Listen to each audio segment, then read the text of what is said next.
هاتي حباية بطاطس واحدة بس وتعالي نعمل وصفة اختراع جديدة مش مكلفة خالص، هتأكلي البيت كله بأقل الإمكانيات. أكلة مشبعة جدا ومغذية جدا جدا وطعمها جميل بأمانة ربنا.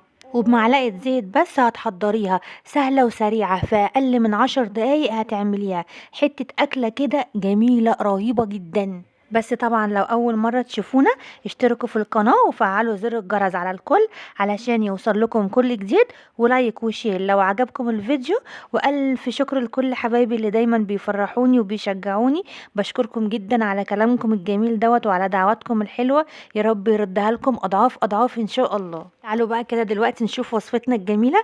أنا معايا حباية بطاطس، هي كبيرة قد كف الإيد كده، في حدود ده ربع كيلو تقريبا. أنا دلوقتي قشرتها وغسلتها وبقطعها دلوقتي كده تقطيع عشوائي. في الفترة دي بقى انا كنت حاطه حلة على النار فيها شوية مية مغلية، هنزل بيها كده بالبطاطس وهحط عليها شوية ملح ومعلقة من الخل، وهاخدها تاني على البوتاجاز تكمل سواها لغاية اما تستوي خالص والبطاطس تتسلق معايا سلق كامل جدا، تبقى عاملة زي البوريه كده. هاخدها بقى دلوقتي بأي حاجة عندك بقى، بالشوكة بهرست البطاطس، هبتدي بقى اهرسها هرس كامل خالص بالطريقة دي كده اهوت لغاية اما تبقى ناعمة معايا وجميلة بالشكل دوت. هضيف بقى عليها دلوقتي شوية من الملح، انا هظبط بس الملح بتاعي، وشوية من الكمون وشوية من الكزبرة، وهنضيف كمان عليها معلقة من الزيت.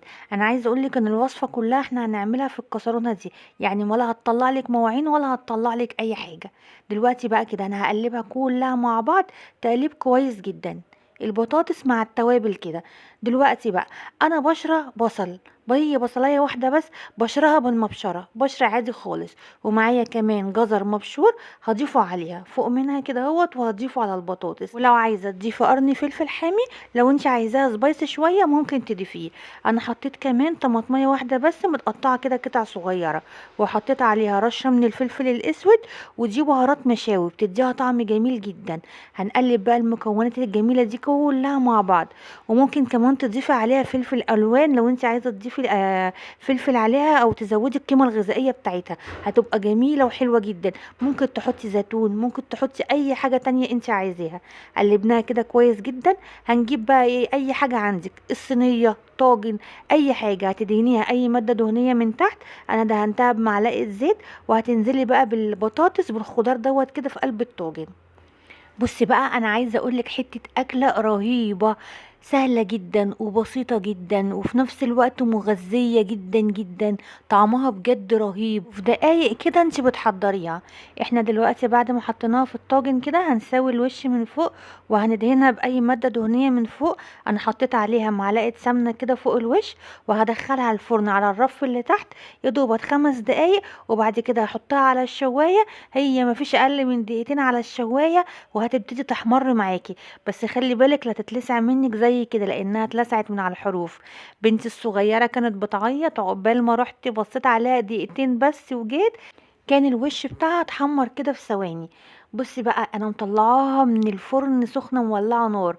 هم بقى عشان ولادي مستعجلين عليها فاضطريت ان انا اقطعها وهي سخنه، لكن يستحسن ان انت تقطعيها وهي بارده.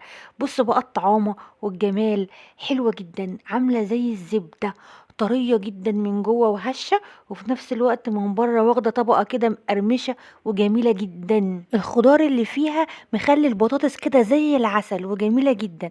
بص بامانه ربنا والله بتدوب كده في البق زي الزبده. دي بقى ممكن تتاكل بالعيش البلدي الجميل بتاعنا او في الفينو، بجد رهيبه للاولاد في وهي رايحه المدرسه، بجد جميله جدا. او ممكن تاكليها بالمعلقه. ودي كانت فكره فيديو النهارده، انتظرونا ان شاء الله في فيديو جديد ووصفه جديده.